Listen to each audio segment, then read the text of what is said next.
So ito ang kanyang dahon mga kaparm. Ito ang dahon ng ating andito ako ngayon mga kaparm. Ipakilala ko ang isang puno mga kaparm na bango mga kaparm.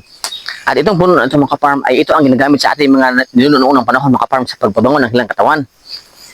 Yung isang matanda na nakausap ko mga kaparm kung anong ginagamit nila ng pabango noong unang panahon, ang sabi niya mga kaparm, noong panahon pa sa kanyang lulo mga kaparm at sa kanyang ama, ito ang ginagamit na pabango mga kaparm. Sa tuwing sila ay mang-disco, mamayle mga kaparm o mang-harana, mamisita sa kanilang nililigawan, ito ang ginagamit ng pabango mga kaparm. So itong puno ito mga kaparm, magbigay siya ng bulaklak mga kaparm.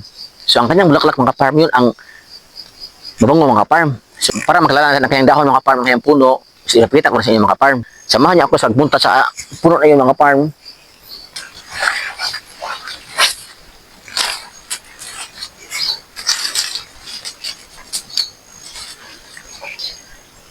Ito na yung puno mga kaparm. Sinasabi ko mga kaparm, kapag namulaklak ito mga kaparm, at talagang mabango ang kanyang bulaklak mga kaparm. Puputol tayo ng dahon nito mga kaparm para makilala niyo mga kaparm at makita niyo talaga nga ang kanyang dahon. So ito kanyang dahon mga kaparm, oh. Ayan. So ang tawag sa kahoy na ito mga kaparm ay alangilan. Ito yung kahoy na alangilan mga kaparm. Siguro, sa susunod na video natin mga kaparm, kapag namulaklak na ito, ipapakita ko sa inyo ang kanyang bulaklak para makita nyo rin kung ano ang kulay ng kanyang bulaklak, ano ang kanyang purma, ang laki. So, yun lang po sa ngayon mga kaparm. Salamat sa panonood mga kaparm. God bless po.